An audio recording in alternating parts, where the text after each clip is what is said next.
Régime efficace pour réduire le mauvais cholestérol. Faire partie des personnes affectées par le mauvais cholestérol est un sujet qui peut être préoccupant. Grâce à ce régime sain, vos taux élevés de mauvais cholestérol diminueront et vous améliorerez votre état. L'hypercholestérolémie est le terme médical utilisé pour désigner les taux élevés de cholestérol. C'est l'un des états de santé les plus courants aujourd'hui. Adopter un régime pour réduire le mauvais cholestérol est donc essentiel. Les conséquences peuvent être mauvaises à long terme, car le mauvais cholestérol peut provoquer de graves problèmes cardiaques. Dans une large mesure, les risques de souffrir d'hypercholestérolémie dépendent surtout de facteurs génétiques. Cependant, les causes les plus importantes du développement de l'hypercholestérolémie sont, entre autres, la mauvaise alimentation et le manque d'activité physique. Le problème du cholestérol, c'est qu'il ne se manifeste pas de façon évidente. C'est pourquoi il est essentiel d'être attentif aux éventuels signaux d'alerte et, surtout, de faire des contrôles médicaux de façon régulière. Bien qu'il s'agisse d'une substance très importante dans le corps, un taux trop élevé entraîne de graves conséquences pour la santé, notamment parce que cela engendre habituellement la formation de plaques qui obstruent les artères. Compte tenu des taux élevés de cholestérol qui affectent de nombreuses personnes, aujourd'hui, nous avons préparé cet article sur ce sujet. Nous vous parlerons des mesures que vous pouvez prendre en suivant un régime alimentaire sain pour réduire le mauvais cholestérol. Aliments pour réduire le mauvais cholestérol. Ce que vous devriez savoir pour réduire le mauvais cholestérol en termes généraux. Le cholestérol est une molécule grasse nécessaire à la vie. On le retrouve dans le sang et dans les cellules des animaux et des personnes. Notre corps en a besoin pour fabriquer des hormones, des acides biliaires, de la vitamine D et d'autres substances. Cependant, une hausse des taux de cholestérol dans le sang peut être dangereuse pour le bien-être physique. La raison principale est que le cholestérol peut commencer à s'accumuler dans les artères en empêchant la bonne circulation du sang. Cela entraîne ce que nous connaissons comme l'hypertension artérielle. En outre, l'accumulation de cholestérol peut complètement obstruer l'artère, ce qui provoque la mort cellulaire des tissus qui cessent de recevoir du sang. De même, cette accumulation de cholestérol peut provoquer des thrombus, une sorte de plaque qui commence à voyager à travers le flux sanguin. Ces thrombus peuvent atteindre une artère très fine et la recouvrir, ce qui produit ce que nous appelons communément l'ACV, accident vasculaire cérébral, ou l'infarctus du myocarde, lorsque l'artère coronaire est affectée. Type de cholestérol. Le cholestérol est un lipide de la famille d'estérols qu'on trouve dans les produits d'origine animale. Le foie produit la majeure partie du cholestérol dont l'organisme a besoin pour fonctionner. Le reste du cholestérol nécessaire est apporté par l'alimentation. Le cholestérol est un constituant des membranes cellulaires et le précurseur d'hormones sexuelles, progestérone, oestrogène, testostérone, des sels biliaires et de la vitamine D3. Étant donné que le cholestérol est une grosse molécule aqueuse, elle ne peut pas voyager librement dans le sang. Par conséquent, il est transporté dans le flux sanguin grâce à un élément appelé lipoprotéine. En fonction du type de lipoprotéine, cela définira si le cholestérol est bon ou mauvais. Le cholestérol n'est pas soluble dans le sang. C'est grâce aux lipoprotéines qu'il va être transporté et véhiculé dans tout l'organisme. Il existe deux types de lipoprotéines. Les lipoprotéines de faible densité, LD et L, prennent en charge le cholestérol dans le sang et les tissus.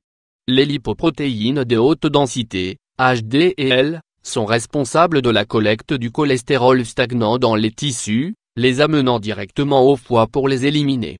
Les lipoprotéines de faible densité sont celles que nous devons diminuer car elles recouvrent les artères. C'est pourquoi on les définit comme étant mauvaises.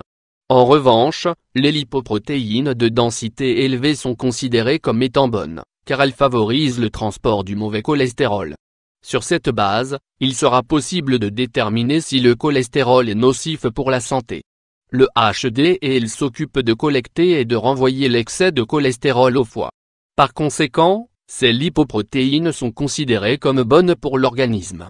Les aliments riches en cholestérol. La base pour éviter ou diminuer les taux de cholestérol élevés est de suivre un régime sain et équilibré. Pour cela, nous devons savoir quels aliments contiennent du cholestérol et lesquels n'en contiennent pas. Certains des produits alimentaires qui contiennent les taux les plus élevés de cet élément sont les suivants: viande rouge, saucisses et abats palourdes, moules, escargots de mer et crevettes jaunes d'œufs lait entier, yaourt entier, fromage gras, crème et lait condensé sucré, beurre et saindoux, aliments sans cholestérol. Heureusement, il existe aussi des produits que l'on peut utiliser pour éviter les taux élevés de cette molécule ou vous aider à le réduire si vous souffrez de cholestérol élevé. Fibres. Elles possèdent des propriétés qui empêchent l'absorption du cholestérol dans l'intestin. Antioxydants. Ils empêchent le cholestérol de se coller dans les artères. Les acides gras insaturés. Ils augmentent la production de ce que nous appelons lipoprotéines de haute densité, qui favorisent le transport du mauvais cholestérol. Pour réduire le mauvais cholestérol et éviter qu'il ne dépasse les limites normales, il faut orienter le régime alimentaire vers la consommation d'acides gras monoinsaturés, de fibres végétales et de stérols. Régime pour réduire le mauvais cholestérol élevé. Voici quelques conseils pour suivre un régime qui vous permettent de réguler les taux de cholestérol élevés. Pour contrôler et réduire le cholestérol, vous devrez en particulier suivre ces recommandations. Consommer des fruits et légumes en abondance. Il est recommandé de manger 5 portions de fruits et légumes par jour, car elles vous fourniront des fibres et des antioxydants. Augmentez la consommation de poissons. Le poisson est riche en oméga 3 qui fait baisser les taux de cholestérol. L'idéal est de consommer du poisson blanc 4 fois par semaine et du poisson rouge 2 fois par semaine.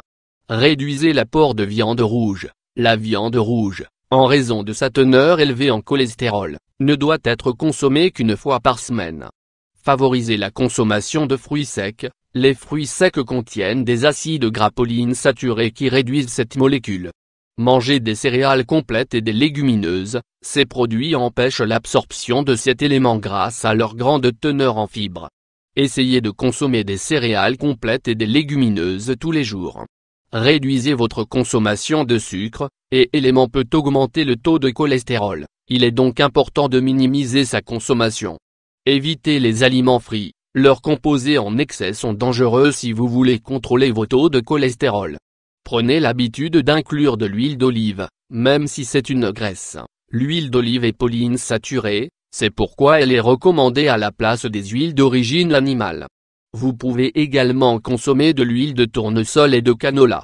Modérez la consommation d'œufs, préférez plutôt le blanc d'œuf, puisqu'il ne contient pas de cholestérol, au contraire du jaune d'œuf.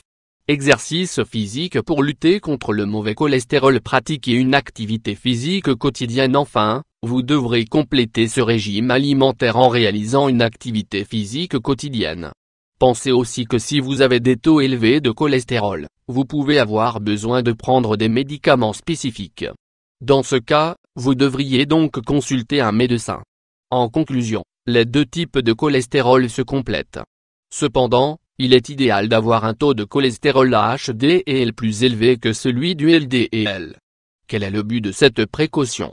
La raison est très simple, réduire le mauvais cholestérol, c'est prendre soin de sa santé générale mais aussi de son cœur. Pour contrôler un taux de cholestérol élevé, il n'est pas toujours nécessaire d'avoir recours à des traitements pharmacologiques. Il existe des stratégies 100% naturelles qui aident à réduire le taux de cholestérol.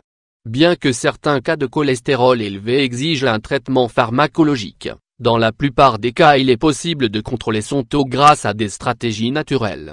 Avoir une alimentation équilibrée et éviter les habitudes nocives, sont des bonnes stratégies pour réduire le mauvais cholestérol.